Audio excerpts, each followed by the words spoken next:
Maaaring magtulungan ng Indiana Pacers, Denver Nuggets, at Chicago Bulls sa isang 3-team deal na ipapadala si Zach LaVine sa Indiana.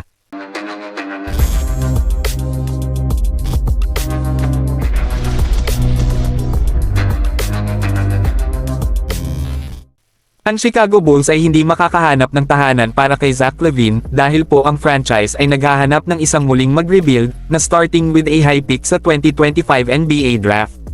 Ang kontrata ni LaVine ay nangangahulugan na ang karamihan sa mga koponan ay won't take the risk sa kanya, ngunit kung ang Bulls ay mag-offer ng isang asset, may pagkakataon na may kumuha sa kanya, isang tulad po ng Indiana Pacers na kailangang magdagdag ng firepower as the top of the East ay mas challenging.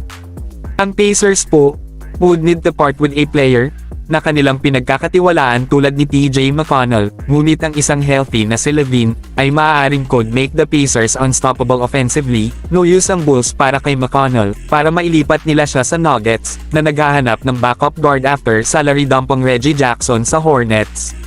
Ang Pacers ay receive the best player sa trade at isang first-round pick for their trouble, samantalang ang Nuggets po ay nagdagdag ng isang much-needed bench piece upang matulungan ang kanilang hopes of contending sa isang stacked West sa susunod na season.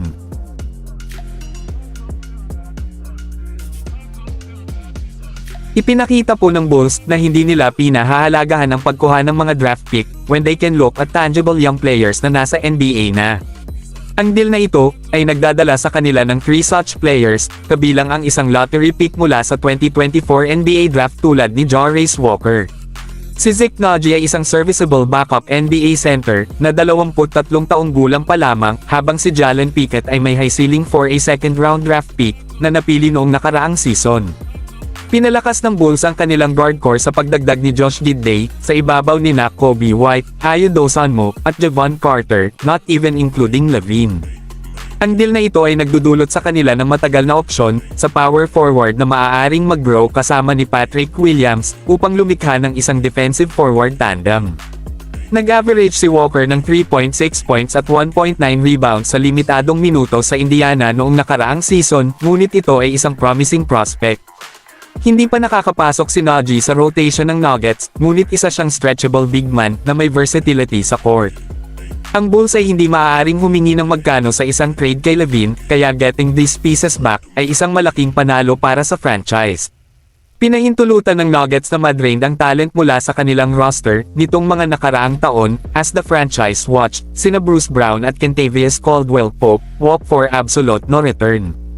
Ang Nuggets ay umaasa na ang kanilang mga batang manlalaro ay pick up the slack, ngunit kailangan po nila ng ilang playable veterans sa kanilang bench sa lalong madaling panahon.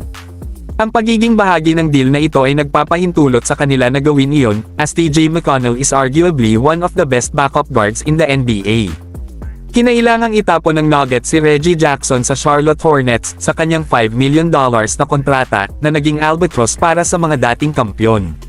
Kailangan nilang palitan ang mga walang laman na minutong iyon at gagawin ng isang manlalarong tulad ni McConnell ang perpektong trabaho para sa kanila. Nag-average siya ng 10.2 puntos at 5.5 na assist noong nakaraang season, at dinala niya ang defensive tenacity na nawala ang Nuggets sa perimeter kasama ang kanilang mga outgoing players.